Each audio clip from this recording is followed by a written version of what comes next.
Dear student, आज हम discuss कर रहे हैं solution method for differential equation. मतलब जो डिफरेंशियल इक्वेशन है और उसमें भी हम पर्टिकुलर यहाँ पे भी पहले लेंगे फर्स्ट ऑर्डर और फर्स्ट डिग्री के जो डिफरेंशियल इक्वेशन है, इनको सॉल्व करने के लिए कितने मेथड अपन यहाँ पे पढ़ेंगे और आपके सिलेबस में कितने हैं। अगर आप 12th क्लास का एग्जाम दे रहे हो तो 3 मेथड्स है आपके, और बीएससी या बीटेक इंजीनियरिंग से हो तो आपके 7-8 मेथड रहते हैं जो आपके लिए वेरी इंपॉर्टेंट होते हैं फॉर एग्जाम। आपके एग्जाम में हमेशा उससे रिलेटेड क्वेश्चनिंग होती ही है।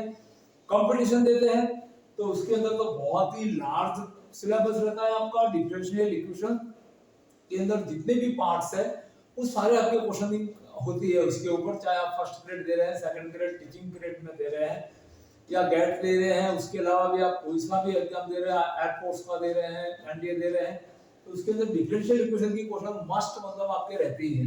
तो देखिए इसको सिस्टमेटिक इसको समझने के लिए अपन पहले स्टार्ट करते हैं method for first order and first degree differential equation के लिए। फर्स्ट मेथड रहता है सेपरेबल ऑफ वेरिएबल, जिसमें आप इस तरह से बता सकते हैं कि y वेरिएबल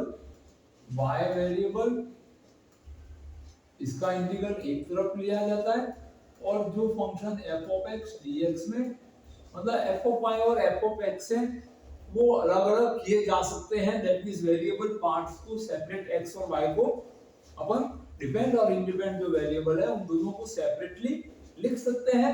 तो फिर उन दोनों को डायरेक्ट इंटीग्रेशन करके सॉल्व किया जाता है।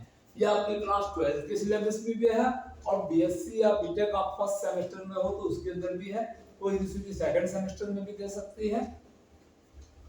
अब इसके बाद में सेकंड मेथड रहता है कि आपके पास में होमोजेनियस, अगर आपके पास होमोजेनियस डिफरेंशियल इक्वेशन है तो इसके अंदर आपके पास में सब्स्टिट्यूट मेथड रहते हैं जिसमें generally y is equal to dx लिया जाता है और dy by dx is equal to d plus x into dv upon dx लिया जाता है। अगर आपका फंक्शन है वो y upon x फंक्शन में है, किस फॉर्म में है y upon x, और अगर आपका फंक्शन है वो x upon y फॉर्म में होगा तो x is equal to dy लिया जाएगा और इसको reciprocal dx dy is d plus y into dv upon dy से इसके अंदर ये सब्स्टिट्यूशंस किया जाता है।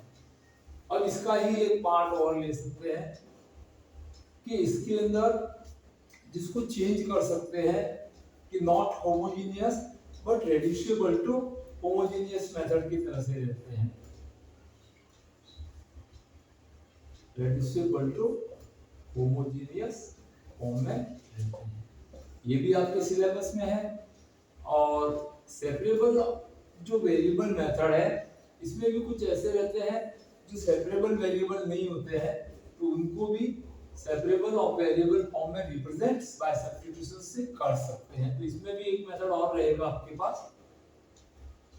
फिर उसके बाद में आता है आपके पास लीनियर डिफरेंशियल इक्वेशन।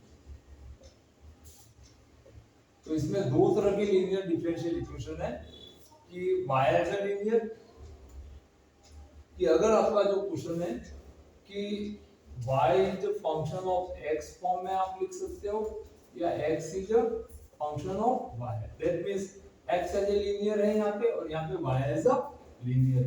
इसका जो पैटर्न रहता है वो dy by dx प्लस जो डिपेंड वेरिएबल y है उसके साथ में कोई भी इंडिपेंडेंट वेरिएबल का फंक्शन रहेगा, पर डिपेंडेंट वेरिएबल y है वो लीनियर फॉर्म में ही रहेगी, y as a linear form रहेगा और राइट हैंड साइड कुछ भी हो सकती है। और यहाँ पे जस्ट इसका ऑपोजिट सेक्शन रहेगा dx अपॉन dy प्लस यहाँ पे एक y का फंक्शन रहेगा और x एज ए लीनियर और यहाँ पे q ऑफ y फंक्शन रहेगी। तो ये लीनियर फॉर्म भी आपके सिलेबस में रहता है। तो अगर आप 12th क्लास की प्रिपरेशन कर रहे हैं या वो 12th बेस का जो दे रहे हैं, तो ये 3 मेथड आपके सिलेबस में रहते हैं और इनके एप्लीकेशंस भी आपके सिलेबस में रहते हैं, चाहे आप सीबीएसई हो या आरपीएससी हो।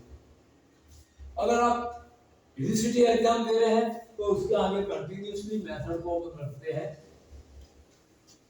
आप बीएससी या बीटेक से हो तो फिर उसके बाद फोर्थ जो रहता है रेड्यूसिबल टू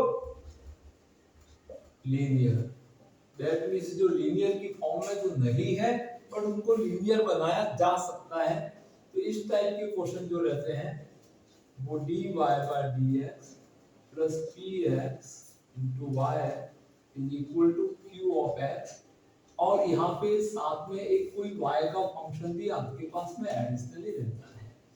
तो इस टाइप के क्वेश्चन करते हैं तो f of y से पहले इसको डिवाइड किया जाता है और फिर इसके अंदर सब्स्टिट्यूशंस ली जाती है और इसको लीनियर में चेंज किया जाता है, रिड्यूसिबल टू लीनियर में, और फिर उसके बाद में लीनियर का मेथड लगा दिया जाता है। फिर उसके बाद में फिफ्थ केस रहता है एग्जैक्ट डिफरेंशियल इक्वेशन। एग्जैक्ट के अंदर mdx plus mdy is equal to 0 format में अगर आप डिफरेंशियल इक्वेशन को लिख सकते हैं तो उसको एग्जैक्ट डिफरेंशियल इक्वेशन के लिए जो मेथड है उसके बारे में बताया जाएगा आपको। और इसमें एक और सब मेथड ले सकते हैं कि जो एग्जैक्ट नहीं है but reducible to exact form, जिनको एग्जैक्ट बना के अपन सिंपलीफाई कर सकते हैं। तो first order and first degree के लिए जो ये मेथड है उनको आने वाले वीडियोस में आपको अच्छे जो इंपॉर्टेंट क्वेश्चन है जो यूनिवर्सिटी के लिए भी है और 12th बेसिक के लिए भी है उनके बारे में आपको वीडियो मिलते रहेंगे, इसलिए आप चैनल को सब्सक्राइब कीजिए ताकि आपको नया अपडेशन मिलता रहे और अधिक से अधिक अपने फ्रेंड सर्कल में शेयर कीजिए। Thank you for watching this video.